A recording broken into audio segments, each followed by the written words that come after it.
बिस्मिल्लाहिर्रहमानिर्रहीम। अस्सलामुअलैकुम। Welcome to the Daniyal's kitchen. उम्मीद है कि आप सब खैरियत से होंगे।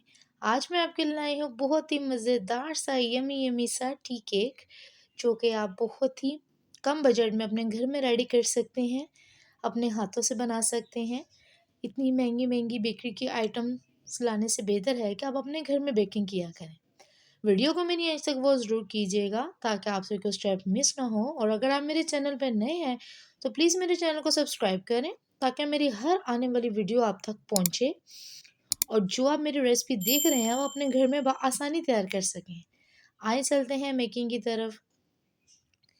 सबसे पहले हमने लेना है एक कढ़ाई और चूल्हा जलाकर हमने कढ़ाई को रख देना है और उसके अंदर रख देना है हमने स्टैंड और इस तरह से इसको प्रीहीट करने के लिए रख देना है। उसके बाद हम लेंगे 2 अंडे, हाफ कप दूध, 1 Blue Band butter, baking powder, cocoa powder, vanilla essence, everyday का साशे, 1 मग मैदा और 1 कप चीनी। ये सब चीज़ें आपके पास मौजूद होनी चाहिए।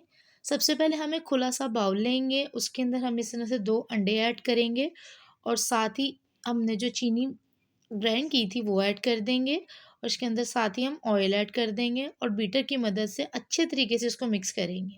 अगर आपके पास बीटर मौजूद नहीं है तो आप जूसर ब्लेंडर में भी ये मिक्सचर बना सकते हैं, बहुत फाइन बनेगा। अगर आपके पास बीटर है तो आप बीटर में कर लें। उसके बाद इस तरह से हल्का सा वनीला एसेंस डाल के उसको एक साइड पे कर देंगे। फिर जो हमारा हाफ कप दूध था, इस तरह से नीम गर्म करने के लिए सॉस पैन में डालेंगे और साथ ही हम इसमें बटर ऐड कर देंगे। बटर से केक का टेस्ट बहुत बेहतरीन आता है।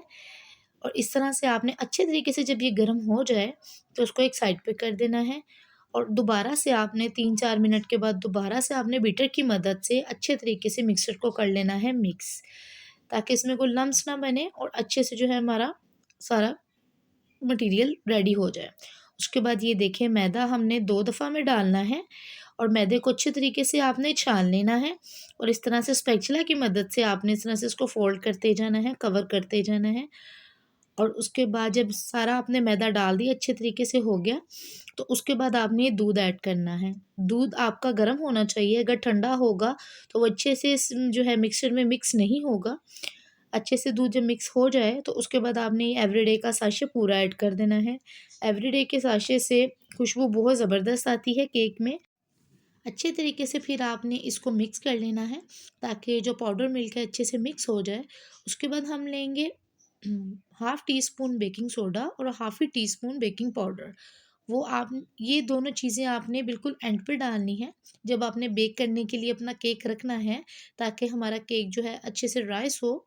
अच्छे से आपने इसको मिक्स कर लेना है। उसके बाद हम केक का सांचा लेंगे और हल्की सी इस पे करेंगे ऑयलिंग इस तरह से और उसके बाद बटर पेपर लगाएँगे और बटर पेपर पे भी हम हल्की-हल्की सी ऑयलिंग करें ताकि हमारा केक चिपके ना, जले ना और बड़ा अच्छा-सा बेक हो और गोल्डन गोल्डन सा इसकी रंगत के लिए हम इसमें ऊपर भी ऑयलिंग करेंगे। उसके बाद हम ये सारा अपना बैटर जो है तकरीबन हाफ़ बैटर से थोड़ा-सा ज़्यादा हम इसमें ऐड कर देंगे केक के लिए और इस तरह से इसको करेंगे ताकि जो है इसमें बबल्स ना बने।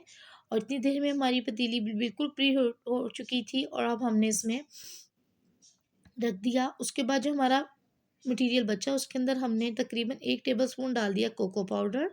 कोको पाउडर डालने के साथ अच्छे से हम इसको करेंगे मिक्स और इसके साथ ही हम डाल देंगे नीम गर्म दूध। नीम गर्म दूध भी आपने इसमें लाज़मी डालना है ताकि जो है आपके कपकेक्स बहुत ही मज़ेदार से सॉफ्ट-सॉफ्ट से बने। और इस तरह से कपकेक के सांचे में भी आपने हल्की सी ऑयलिंग करनी है। अगर आपके पास कपकेक के सांचा नहीं है तो आप किसी बाउल में छोटी-सी प्यालियों में या कप्स में भी कपकेक्स बना सकते हैं। इस तरह से इतना-इतना आपने इसमें मटीरियल ऐड करना है। मटीरियल ऐड करने के बाद आपने इसको एक साइड पे कर देना है। पहले हम अपना केक बेक करेंगे, उसके बाद हम अपने कपकेक्स बेक करेंगे। ये देखिए ज़बरदस्त सा हमारा केक राइज़ हो रहा है। हल्की सी इस पे हम ऑयलिंग करके इसको 5 मिनट के लिए ढक देंगे। उसके बाद ये हमारे जो हैं कपकेक्स बिल्कुल रेडी हैं बेक होने के लिए और हमारा केक बिल्कुल रेडी हो चुका है। ये इस तरह से आपने टूथपिक की मदद से केक को चेक करना है और ये ज़बरदस्त सा हमारा केक रेडी हो चुका है। अब हम इसको बाहर निकालेंगे। निकालने के बाद केक को बाहर निकालने के बाद तकरीबन आपने इसको आधा पौना घंटा रखना है। एकदम से नहीं इसको अलहदा करना और उतनी देर में हमने अपने कपकेक्स भी बेक होने के लिए रख दिए और तकरीबन 20 से 25 मिनट बाद हमारे कपकेक्स भी चॉकलेट कपकेक्स भी रेडी हैं। इसके ऊपर आप अपनी स्प्रिंकल्स, चॉकलेट चिप अपनी मर्ज़ी के मुताबिक एडिशन कर सकते हैं। उसके बाद जब हमारा केक हल्का-हल्का ठंडा हो गया, तो इस तरह से हमने बादाम को हाफ़-हाफ़ कट कर लिया सेंटर में से और शहद ले ली या जैम, शहद आप जो भी पसंद करते हैं आप इसके ऊपर ऐड कर सकते हैं।